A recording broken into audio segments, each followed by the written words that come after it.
চলো শীতকাল পড়ার সঙ্গে সঙ্গে ভাবলাম খুব সিম্পলভাবে বাঁধাকপি বানিয়ে নিই মটরশুঁটি দিয়ে।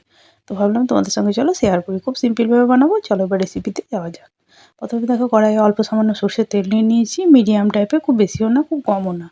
এবার ওইখানের মধ্যে টমেটো দিয়ে দিলাম, একটা টমেটোকে কুচিয়ে রেখেছিলাম। এবার দিয়ে পরে এবার নুন দিয়ে দিচ্ছি আন্দাজ মতো।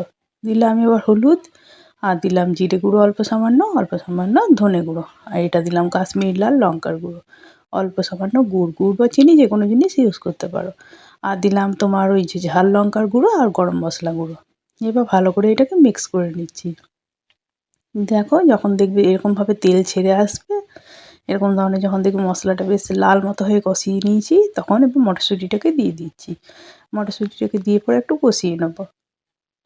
এই যে দেখো কিছুক্ষণ কষানোর পর তারপরে এর মধ্যে আমি দেবো পেঁয়াজ বাটা। পেঁয়াজ, রসুন, আদা আর টমেটো দিয়ে পেস্ট করা, সেটা আমি 1 চামচ মতো আর অল্প মতো দিয়েছি। দিয়ে ভালো করে মশলাটাকে বানিয়ে নিচ্ছি।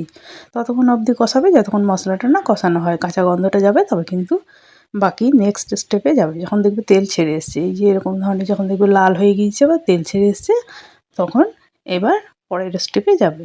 আরেকবার নেড়ে চেড়ে নিচ্ছি। এবার আমি আলুগুলোকে দিয়ে দেবো। ছোটো ছোটো করে আলু কাটা আছে, সেই আলুটাকে এবার দিয়ে দেবো। আগে আলু দেবো, পরে বাঁধাকপি দেবো।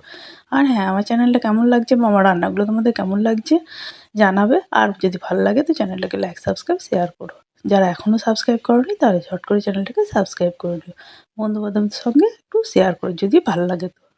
এই যে দেখো যখন দেখবে তেল কষিয়ে এসছে, তখন অল্প সামান্য তোমার ওই যে কী বলে যেন কেচাপ দিয়ে দেবে। দিয়ে পরে বাঁধাকপিটাকে দিয়ে নেবে। প্রথমে কষিয়ে নিয়ে এই যে বাঁধাকপিটাকে দিয়ে কিছুক্ষণ কষিয়ে নেবে। কষিয়ে নিয়ে একটা ঢাকা চাপা দিয়ে দেবে।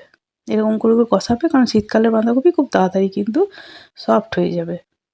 খুব খুব যে কী বলবো, সেদ্ধ করে নিলে ভাল লাগবে না। বেশ বারবার ওরকমভাবে কষিয়ে নেবে, তাহলে কিন্তু খেতে খুব টেস্ট হবে, হ্যাঁ? এবার দেখো অল্প সামান্য গরম মশলা আর অল্প সামান্য ঘি দিয়ে একটু নাড়াচাড়া করে নিলেই কিন্তু বাঁধাকপিটা রেডি হয়ে যাবে। আর এর থেকে বেশি যদি সেদ্ধ করো তাহলে সে গদগদে মতো হয়ে যাবে, খেতে কিন্তু ভালো হবে না। একটু বেশ এরকম ধরনের থাকলে ভালো লাগবে।